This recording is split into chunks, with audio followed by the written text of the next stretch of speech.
Buhay na buhay ang taunang tradisyon ng mga taga-Tondo sa kanilang street party na may kasama pang sayawan sa pagsalubong sa bagong taon. Siyempre, hindi mawawala ang costume party. At nandun na ngayon live si Cesar Apolinario. Cesar!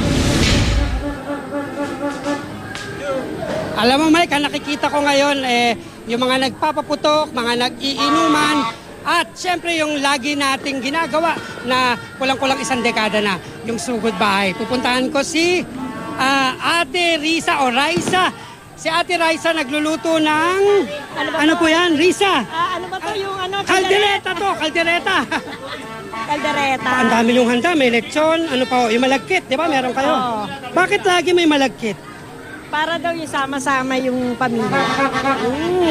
Pero anyway, magiging happy tayo sa New Year. Kaya alam mo, Mike, dito sa Tondo, palagi na yan. Salo-salo, maingay, magulo. Ganyan nila sinasalubong ang bagong taon. Yan na? Diyan na? Ha? Papalitang taon, bukod sa pansit, spaghetti at lechon, di nawawala sa medianoche ng mga taga-Tondo ang mga malalagkit na kakanin. Kaya mabenta ito sa mga palengke. Dahil kasi ang malagkit, siyempre ang mga pamilya, madikit daw, Sama-sama. sama-sama. Sa tahanan ni Aling Raisa, may malagkit at mga sari-saring ulam na. Kinumpleto pa niya ang kanyang mesa ng iba't ibang makukulay na panghimagas. Mga prutas na hugis bilog.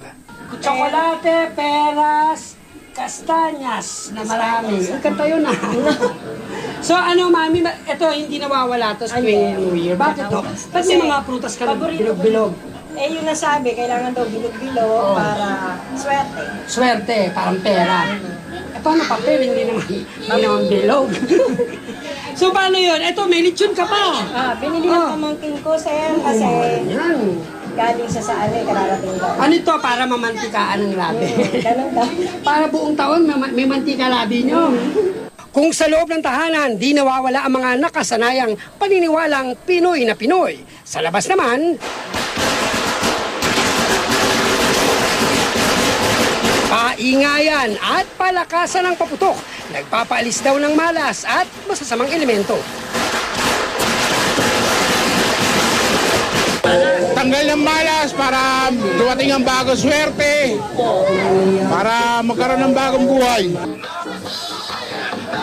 Bukod sa paputok, kabi-kabila rin ang nagkakaraoke at nagsasayawan. Kaya ang mga sound system, palakasan sa pagbayo. Ang hindi nawawala taon-taon at talaga namang inaabangan ay ang pagbibihis pambabae ng mga tinaguriang mga siga ng Tondo. Kasiyahan lang po.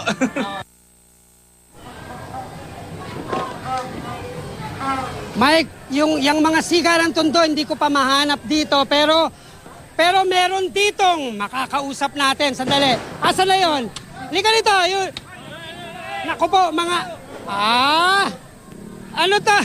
Mga lalaki to, Mike. Ano pangalan mo? Kenneth po. Kenneth! Aba, boss, lalaki. Ikaw!